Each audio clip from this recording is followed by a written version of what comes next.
આજે ગાંધીનગર ખાતે ટેટ અને ટાટ પાસ ઉમેદવારો દ્વારા કાયમી ભરતીની માંગ સાથે વિરોધ પ્રદર્શન યોજાયું હતું। આ દરમિયાન પોલીસે વિરોધ પ્રદર્શન કરી રહેલા લોકોની ટીંગાટોળી કરી તેમની અટકાયત કરવામાં આવી હતી। ગાંધીનગરમાં ટેટ ટાટ પાસ ઉમેદવારો ફરી મેદાનમાં આવ્યા છે।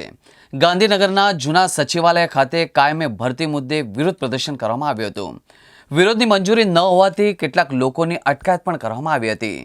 પથિકાશ્રમ ખાતે આંદોલન કરી રહેલા ઉમેદવારોને પોલીસે ટીંગાટોળી કરીને લઈ ગઈ હતી। પથિકાશ્રમ ખાતે પોલીસ અને ઉમેદવારો વચ્ચે ઘર્ષણ પણ જોવા મળ્યું હતું। પથિકાશ્રમ એસટી ડેપો ખાતેથી કેટલાકની અટકાયત કરી કેટલાક ઉમેદવારોને ચક્કાજામ પણ કર્યું હતું। વિરોધ કાર્યક્રમના પગલે જૂના સચિવાલય ખાતે લોખંડી પોલીસ બંદોબસ્ત ગોઠવી દેવામાં આવ્યો હતો।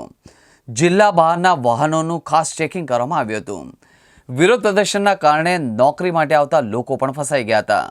કોંગ્રેસના ધારાસભ્ય જિગ્નેશ મેવાણીએ આ મુદ્દે જણાવ્યું હતું કે દેશ સહિત ગુજરાતમાં બેરોજગારીનો પ્રશ્ન ગંભીર બન્યો છે।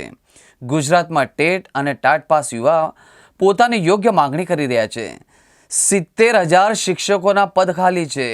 90,000 યુવાઓએ પરીક્ષા આપી છે। આ સરકાર યુવાઓ અને સંવાદ પણ નથી કરી રહી।